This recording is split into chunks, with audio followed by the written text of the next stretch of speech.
رمضان اس مہینے کا نام سنتے ہی ذہن میں عبادت اور سکون کا تصور آتا ہے نا؟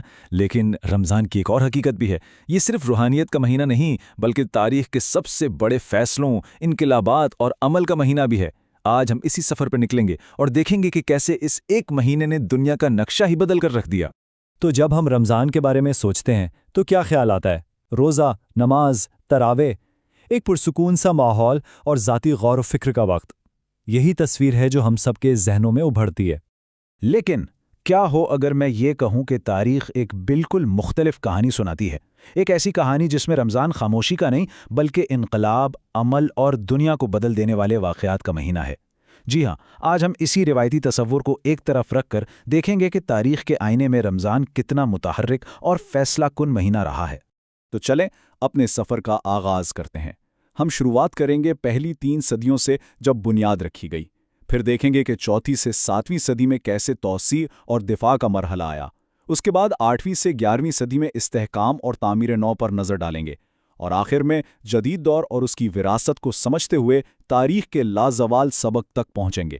تو سب سے پہلے بات کرتے ہیں بالکل ابتدائی دور کی، یعنی پہلی سے تیسری صدی کی۔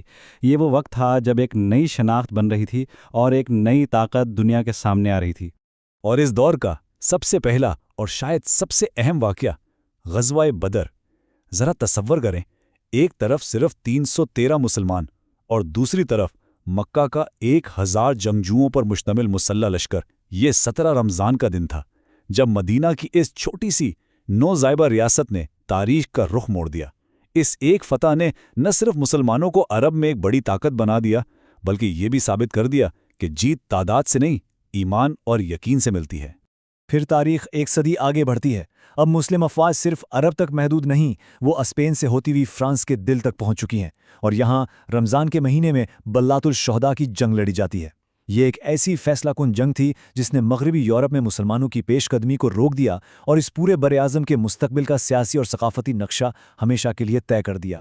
اور تیسری صدی میں ہمیں ایک ایسا واقعہ ملتا ہے جو غیرت اور ریاست کی ذمہ داری کی ایک لازوال مثال ہے۔ کہانی کچھ یوں ہے کہ بازنطینی حملے میں ایک مسلمان عورت کی بے عزتی کی گئی اور اس کی مدد کی پکار سیدھی خلیفہ المعتصم باللہ تک پہنچی۔ جواب میں خلیفہ نے رمضان کے مہینے میں ایک بہت بڑی فوج تیار کی اور بازنطینیوں کے سب سے مضبوط قلعہ اموریہ کو فتح کر لیا۔ یہ صرف ایک جنگی فتح نہیں تھی بلکہ اس بات کا اعلان تھا کہ ریاست اپنے ہر شہری کے تحفظ کے لیے کسی بھی حد تک جا سکتی ہے۔ تو دیکھیں ان پہلی 3 صدیوں میں کیا ہوا۔ 2 ہجری میں غزوہ بدر نے ریاست کی بنیاد رکھی۔ 114 ہجری میں بلات الشہداء نے یورپ میں توسیع کی حد مقرر کی، اور 223 ہجری میں فتح اموریہ نے ریاست کی طاقت اور اس کے کردار کو دنیا پر واضح کر دیا۔ ایک مضبوط بنیاد قائم ہو چکی تھی۔ اچھا، بنیاد تو رکھ دی گئی، اب ہم تاریخ کے اگلے مرحلے میں داخل ہو رہے ہیں، یعنی 4 سے 7ویں صدی۔ یہ دور تھا توسیع کا، علم کے فروغ کا اور ساتھ ہی ساتھ کچھ نئے اور بہت بڑے چیلنجز سے نمٹنے کا۔ اور یہاں ہمیں ایک بہت دلچسپ تبدیلی نظر آتی ہے۔ رمضان اب صرف میدان جنگ میں ہی تاریخ نہیں بنا رہا تھا۔ 4 صدی ہجری میں 7 رمضان کو قاہرہ میں جامع الازہر کی بنیاد رکھی گئی۔ یہ صرف ایک مسجد نہیں تھی، یہ دنیا کی قدیم ترین یونیورسٹیوں میں سے ایک بن گئی، علم کا ایک ایسا مینار جہاں سے دینی علوم کے ساتھ ساتھ فلکیات اور ریاضی جیسے مضامین کی روشنی بھی پوری دنیا میں پھیلی۔ ان تمام واقعات کو، خاص طور پر جنگوں کو سمجھنے کے لیے ایک لفظ بہت اہم ہے: نصر۔ اس کا مطلب ہے مدد، لیکن اسلامی تناظر میں اس سے مراد وہ غیبی، وہ الہی مدد ہے جو حق پر قائم رہنے والوں کو ملتی ہے، خاص طور پر اس وقت جب دنیاوی اسباب اور حالات بالکل خلاف نظر آ رہے ہوں۔ اور اس نصر کی سب سے بڑی مثال ہمیں 7ویں صدی میں ملتی ہے۔ ذرا اس وقت کا سوچیں، منگول سلطنت، ایک ایسی آندھی جو ہر چیز کو تباہ کرتی جا رہی تھی۔ بغداد جیسا شہر راکھ کا ڈھیر بن چکا تھا اور لگتا تھا کہ انہیں کوئی نہیں روک سکتا۔ لیکن پھر آیا 15 رمضان کا دن۔ فلسطین میں عین جالوت کے مقام پر مصر کی مملوک سلطنت نے منگولوں کا سامنا کیا اور انہیں ایک ایسی شکست دی جس نے تاریخ کا رخ بدل دیا۔ اس ایک جنگ نے نہ صرف اسلامی تہذیب کو مکمل تباہی سے بچایا بلکہ منگولوں کے ناقابل شکست ہونے کا غرور بھی ہمیشہ کے لیے خاک میں ملا دیا۔ منگول خطرہ ٹلنے کے بعد اب ہم ایک نئے دور میں داخل ہوتے ہیں، 8ویں سے 11ویں صدی۔ یہ ایک پختہ تہذیب کا دور تھا جہاں زور فتوحات سے زیادہ تعمیر نو، استحکام اور شاہی طاقت کو مضبوط کرنے پر تھا۔ اور اس کی ایک بہترین مثال ہمیں 9ویں صدی میں ملتی ہے۔ ہوا یہ کہ آسمانی بجلی گرنے سے مسجد نبوی کو شدید نقصان پہنچا۔ یہ ایک بہت بڑا سانحہ تھا۔ تب مملوک سلطان قائتبائی نے رمضان کے مہینے میں اس کی تعمیر نو اور تزئین و آرائش کا ایک بہت بڑا منصوبہ شروع کیا۔ یہ واقعہ ہمیں بتاتا ہے کہ یہ دور صرف جنگوں کا نہیں بلکہ اپنے ورثے کو محفوظ کرنے اور عقیدت کے اظہار کا بھی تھا۔ اب چلتے ہیں 10ویں صدی کی طرف، جب سلطنت عثمانیہ اپنے عروج پر تھی۔ سلطان سلیمان عالی شان کی قیادت میں عثمانی افواج نے رمضان کے مہینے میں بلغراد کے انتہائی اہم اور اسٹریٹجک قلعے کو فتح کر لیا۔ یہ کوئی معمولی فتح نہیں تھی، اس نے عثمانیوں کے لیے وسطی یورپ کا دروازہ کھول دیا اور ان کی طاقت کو ہمیشہ کے لیے یورپ میں مستحکم کر دیا۔ تو اس پورے دور کا خلاصہ کیا ہے؟ 8ویں صدی میں منگول خطرے کا مکمل خاتمہ ہوا، 9ویں صدی میں مسجد نبوی کی تعمیر نو ہوئی، 10ویں صدی میں بلگراڈ کی فتح کے ساتھ یورپ میں ایک نئے دور کا آغاز ہوا، اور 11ویں صدی تک آتے آتے سرحدیں بھی محفوظ ہو گئیں۔ یعنی یہ دور تھا لچک، تعمیر اور شاہی طاقت کے عروج کا۔ اب ہم اپنے اس تاریخی سفر کو جدید دور کے قریب لاتے ہیں۔ یہ 12ویں سے 14ویں صدی ہجری کا زمانہ ہے، یعنی نو آبادیات کا دور، اس کے خلاف جد و جہد کا دور اور نئی قوموں کے جنم لینے کا دور۔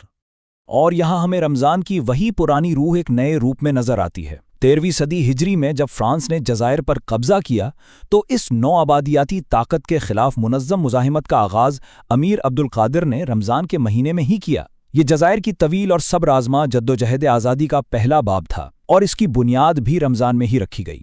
اور اب ہم پہنچتے ہیں 14ویں صدی ہجری کے ایک ایسے واقعے پر جو ہماری تاریخ کا ایک روشن باب ہے۔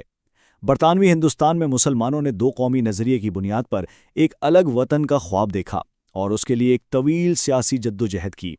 بالآخر یہ جدوجہد کامیاب ہوئی اور پاکستان دنیا کے نقشے پر نمودار ہوا۔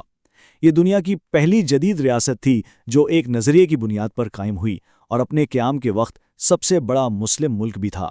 لیکن سب سے حیران کن اور اہم بات ابھی باقی ہے۔ پاکستان کی آزادی کی تاریخ کیا ہے؟ 14 اگست 1947۔ لیکن اگر ہم اسلامی کیلنڈر کو دیکھیں تو یہ تاریخ تھی 27 رمضان 1366 ہجری۔ جی ہاں، لیلۃ القدر کی بابرکت رات۔ تاریخ کے اس عظیم سفر کا یہ سنگ میل رمضان کی سب سے متبر رات کو عمل میں آیا۔ تو بدر سے لے کے پاکستان کے قیام تک اس 1400 سالہ سفر سے ہم نے آخر سیکھا کیا؟ تاریخ کا یہ لازوال سبق ہے کیا؟ سبق بہت واضح ہے۔ پہلا یہ کہ روزہ کمزوری کا نہیں بلکہ روحانی اور جسمانی طاقت اور نظم و ضبط کا ذریعہ ہے۔ دوسرا، ایمان اور صحیح حکمت عملی مل جائے تو بظاہر ناممکن نظر آنے والی مشکلات پر بھی قابو پایا جا سکتا ہے۔ تاریخ نے ہمیں یہ بھی دکھایا کہ رمضان صرف عبادت کا نہیں بلکہ قوموں کی تعمیر، علم کے مراکز بنانے اور تہذیبوں کے دفاع کا مہینہ بھی رہا ہے۔ اس کی اصل روح عمل، ہمت اور مثبت تبدیلی کی روح ہے۔ آخر میں بس اتنا ہی کہوں گا کہ یہ جملہ اس پورے سفر کی بہترین عکاسی کرتا ہے۔ وقت گزر جاتا ہے مگر رمضان کے واقعات تاریخ بن جاتے ہیں۔ یہ واقعات صرف گزرے ہوئے کل کی کہانیاں نہیں بلکہ آنے والے ہر دور کے لیے مشعل راہ ہیں۔